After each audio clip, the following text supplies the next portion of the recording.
it's Galina. Today I want to share with you how to create 3 cards using one stamp and one die. Also, I'm going to share with you a few tips how to create quick and pretty backgrounds for your card scenes. I cut out the trees on my white card panel. I will use it as a guide to know where to place all the elements on the card. Next, I'm going to stamp this little house from the Christmas Globe stamp set. This is one of sets from winter release. It's almost sold out, but you still can grab this beautiful set. So I'm stamping with black Nuvo hybrid ink.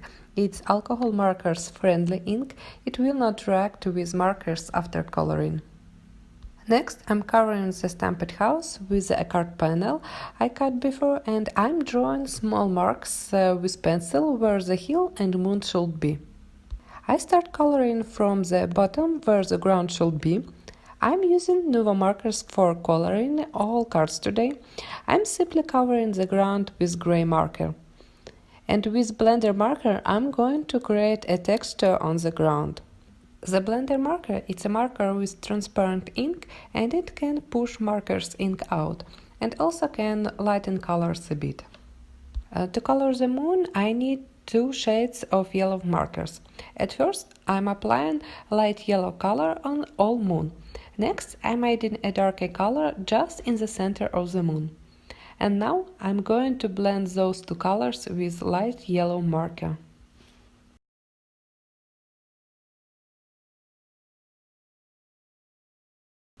For sky, I choose 4 shades of blue markers. I start with lightest one. I'm coloring all sky, but I don't want to overlap a blue color over the moon, because that will create a green shade around the moon. So I'm carefully coloring just around the moon.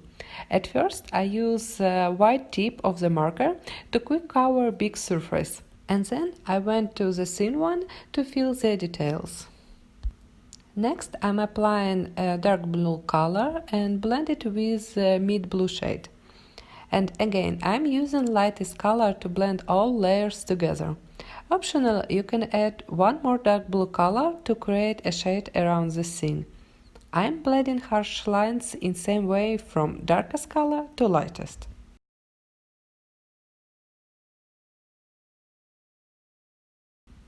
I made a simple coloring on the house. I'm using light red and yellow markers without any specific shading.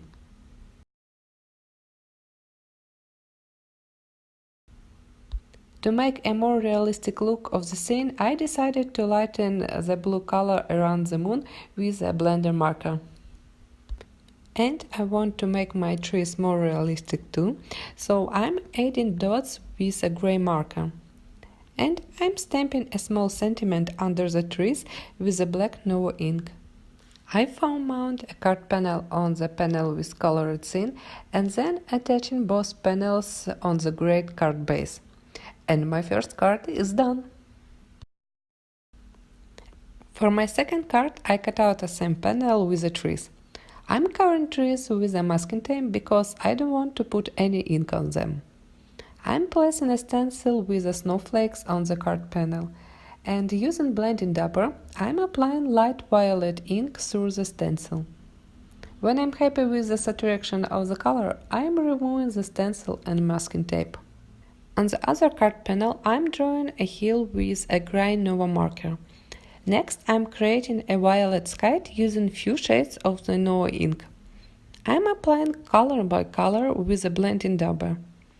I don't pay attention on the darker edges because they will not be shown. For all my blending backgrounds, I use ultra smooth cardstock. Ink mixes easily on this paper and I can get a nice blended gradients. On the top, I'm applying the last pink color. I'm covering a previous layer with pink as well to create a smooth color transition.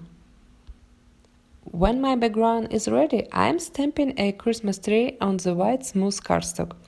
I'm stamping with the black Nuvo ink I used before. I'm start coloring the tree with a dark green Nuvo marker. At first, I'm coloring darkest areas and then I'm adding a light green color. I'm blending edges a bit and I'm going back and forth with my lightest marker. After my coloring is done, I'm cutting out the tree with scissors and without white border around the image. I'm cutting near the black lines. And with the liquid glue, I'm attaching the tree on the card background. I want to embellish my tree with colorful ornaments, so I'm using red and yellow Nuvo drops for it. I'm adding tiny drops of each color on the tree. Also, you can embellish your tree with glitter markers or pens. If you're going to apply Nuvo drops, just wait a bit after adding them, to make sure you will not smash your drops while you're gluing a front card panel. At last, I am attaching all panels on the card base. Also, I have stamped a small sentiment on the front panel with a black ink. For my third card, I decided to use a cute snowman and a Christmas tree. I colored the tree in the same way I have shown before, and for snowman I picked light blue and red colors. I start coloring with a blue marker on edges. I do not apply any ink in the center because I'm going to blend the blue color with a blender marker to create more realistic look of the snowman. I want to create a card background with a sunset for my snowman. On this card panel, I'm applying light gray Nuvo ink on the bottom, then yellow and next orange. Here you can see I'm dabbing it first on my table to remove extra ink from the blending sponge, and because I don't want to get any harsh lines on the paper. And my last color is a dark rich Nuvo ink. Next, I'm going back to the orange ink and I'm blending both colors nicely. I cut out a panel with the trees from the beautiful white glitter cardstock, and I'm foam mount it on the colorful panel. For the card base, I used regular white cardstock and a piece of red handcrafted cotton paper called Red Berries. I foam mount colored images behind the trees, and next I want to hit emboss a sentiment on the red cardstock. I'm stamping a sentiment with a transparent embossing ink and I'm covering it with a white embossing powder. Next I hit it with a heat gun.